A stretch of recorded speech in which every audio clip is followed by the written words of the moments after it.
اپنی زندگی کے اندر حضرت محمد صلی اللہ علیہ وسلم والی جھلک پیدا کریں، جھلک پیدا کریں،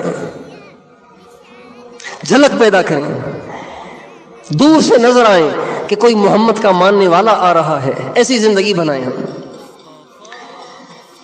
انگلینڈ میں، یو کے میں ایک کرسچن تھا، تو انجینئر تھا وہ، تو اپنی جاب کے سلسلے میں اس کا فرانس جانا ہوا۔ وہ جو انجینئر تھا اس کو کتابیں پڑھنے کا بہت شوق تھا، تو جب وہ فرانس پہنچا تو اس نے وہاں جا کے معلوم کیا کہ یہاں پہ کوئی لائبریری ہے، مکتبہ، کتب خانہ ہے جہاں سے میں کتابیں لے کر پڑھوں۔ تو اس کو بتایا گیا کہ فلاں جگہ ایک لائبریری ہے، وہ وہاں چلا گیا۔ تو وقت پاس کرنے کے لیے پہلے زمانے میں پڑھے لکھے لوگ، جیسے آج کل موبائل پہ لگے رہتے ہیں، پہلے زمانے میں پڑھے لکھے لوگ لائبریریاں تلاش کرتے تھے، وہاں جا کے کتابیں پڑھتے تھے، دیندار دینی کتابیں پڑھتے تھے، بے دین ناول پڑھتے تھے۔ تو وہ لائبریری پہنچا، اب وہ پوری لائبریری میں ڈھونڈ رہا ہے کون سی کتاب پڑھوں، کون سی کتاب نکالوں، کون سی کتاب پڑھوں۔ اللہ جب کسی کو ہدایت دینے کا ارادہ کرے تو اسباب خود ہی بناتا ہے، اللہ جب کسی کو ہدایت دینے کا ارادہ کرے تو اس کے اسباب وہ خود ہی پیدا کرتا ہے۔ آخر ڈھونڈتے ڈھونڈتے اس کی نظر ایک کتاب پہ پڑ گئی، اس کتاب کا نام تھا the life of Muhammad, the life of Muhammad, یعنی نبی کریم صلی اللہ علیہ وسلم کی زندگی۔ اچھا، کتاب کو دیکھتے، حالانکہ اس کا نام کتاب کا کوئی اتنا ایسا نہیں ہے کہ جس میں کشش ہو، لیکن اس کا دل بہت کھنچا اس کتاب کی طرف۔ اس نے وہ کتاب نکالی اور اس کتاب کا مطالعہ کرنا شروع کیا، پڑھتا پڑھتا پڑھتا پڑھتا پڑھتا ساری کتاب ہی اس نے پڑھ ڈالی۔ جب وہ کتاب پڑھ چکا، ہمارے نبی کی زندگی کو پڑھ چکا، تو اس کا دل بڑا متاثر ہوا اور کہا کہ یہ تو بڑا کوئی عالی شان دین ہے، کوئی عظیم الشان دین ہے، اس دین کو ضرور اختیار کرنا چاہیے۔ لیکن اب میں پردیس میں ہوں، میں جب اپنے علاقے میں جاؤں گا تو وہاں جا کر تحقیق کروں گا اور اس دین کے داخل ہو جاؤں گا۔ چنانچہ جب وہ اپنے علاقے میں واپس آیا تو اس نے آ کر تحقیق کی۔ جس علاقے میں رہتا تھا نا، اس علاقے میں اس کے جاننے والوں میں کوئی ایک مسلمان بھی ایسا نہیں تھا جس کی زندگی اس کتاب والی زندگی سے ملتی جلتی ہو۔ مسلمان تھے تو صحیح تھوڑے بہت، مگر وہ سارے ہی بے دین تھے، سارے ہی دین سے دور تھے، سارے ہی عیاشی میں مبتلا تھے۔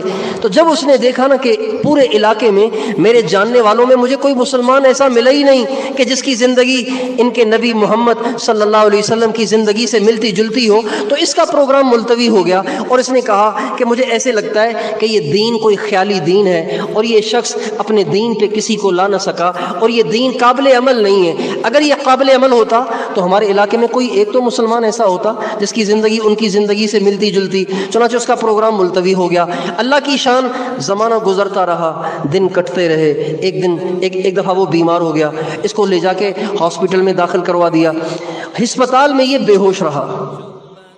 وہ جو انجینئر تھا، یہ سچا واقعہ ہے، ایک جماعت گئی تھی ہمارے یہاں سے، انہوں نے یہ واقعہ سنایا۔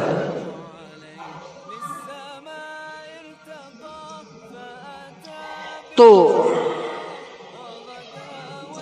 بے ہوش ہو گیا، اس کو ہسپتال میں داخل کروا لیا، وہ بے ہوش رہا۔ تو اس ہاسپٹل کا جو ڈاکٹر اس پر مقرر تھا، وہ اس کو بار بار دیکھنے آتا۔ تو اچانک اس کو نا ہوش آیا۔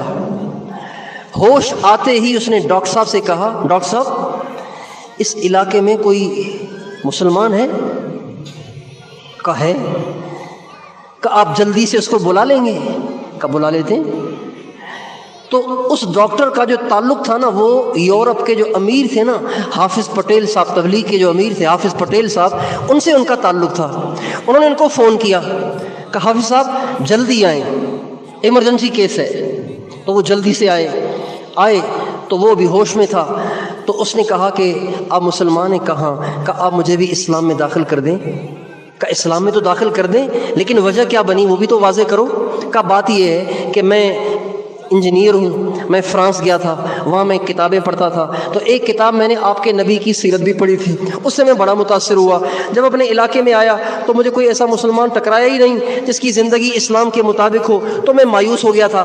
ابھی میں بے ہوش تھا تو مجھے بے ہوشی میں تمہارے نبی کی زیارت ہوئی، حضرت محمد صلی اللہ علیہ وسلم کی زیارت ہوئی، اور حضرت محمد صلی اللہ علیہ وسلم نے فرمایا، ارے تو میری امت کے عیبوں کو دیکھ کر اسلام نہ چھوڑ دینا، میری امت کے عیبوں کو دیکھ کر اسلام چھوڑ نہ دینا، دیکھ تمہارے مرنے کا وقت قریب ہے، تو میری امت کے عیبوں کو نہ دیکھ، تو مجھے دیکھ، میری زندگی اس قابل نہیں ہے کہ اسے اختیار کیا جائے، ابھی میرے دین میں داخل ہو جا، اگر تو ابھی میرے دین میں داخل نہ ہوا تو جہنم میں جلے گا۔